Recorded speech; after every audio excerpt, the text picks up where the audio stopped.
I think Elaine and Atoy have like a cat and mouse chemistry because we both don't trust people. So we don't even trust each other, and we like to kind of test each other's limits. So throughout the story, you'll see us like always testing each other, and it's fun though because I think that that's why it's like people are drawn into it. I mean, maybe, hopefully you'll be drawn into it. Hopefully, mahook namin kayo. But that's our chemistry, very like the cat and mouse dynamic. Thank you, Mix Max. Next question is for Kuya Pao, and your question is from Pao Canyamo. You've taken on so many roles since you started at a very young age. Are there still any dream roles you'd like to pursue as an actor? Gusto kong bumalik sa pagka-child star, kaso hindi na pwede. No, as an actor, honestly, wala na masyado. But ang pangarap ko na lang talaga is hopefully by next year or 2 years' time, I will start directing. And the goal is to direct Master Cutter 2. Second unit, okay lang, second unit muna ako. But seriously, I would love to start writing ng mas formal and directing. Any projects in mind? May target ka na ba, Kuya Pao, na genre? Madami project. Marami nakabahan ko yan. Kuya Pao, Makikita nyo na lang. salim ako dyan. Thank you, Kuya Pao.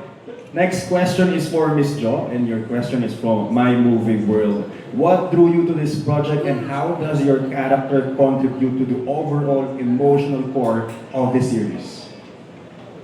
Lagi ko naman kung sinasabi na I've always wanted to work with Kuya Dong. So natupad din ito sa The Master Cutter. And meron po kasing part ng story ni Ame na ipapakita po dun yung struggle ng little person na makahanap ng trabaho to the point na kahit hindi na, parang nawawala na yung value nila, itinatanggap na lang nila for them to earn a living, to support themselves and their families. So, meron pong parte na yun dun sa story. I think isa po yun sa pinakamalaking push ko nung nag-yes ako sa character ni Ame. And si Ame po kasi, umiikot lang talaga ng una yung buhay niya kay Ibiang kasi silang dalawa lang naman yung pamilya.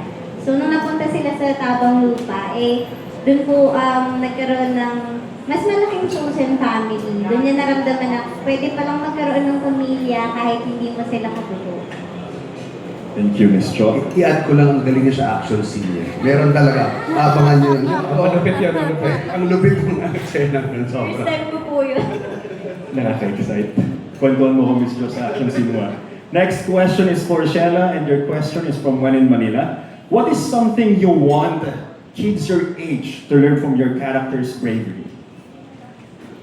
I admire the character of Ilya, and I'd like to acknowledge the scriptwriters. Hello, Mr. Howard.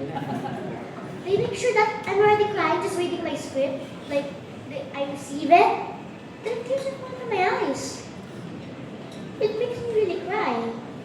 And I really feel Ibiang's hardship she's been going through, like for how she handles her feelings for longing for a family, to being patient to bullies, makes me cry. And I hope kids my age can use Ibiang's strategy.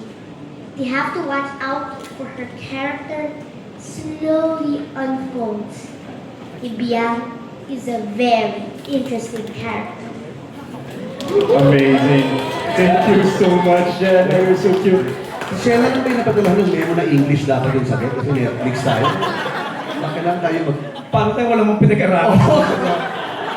Parang nakakabobo.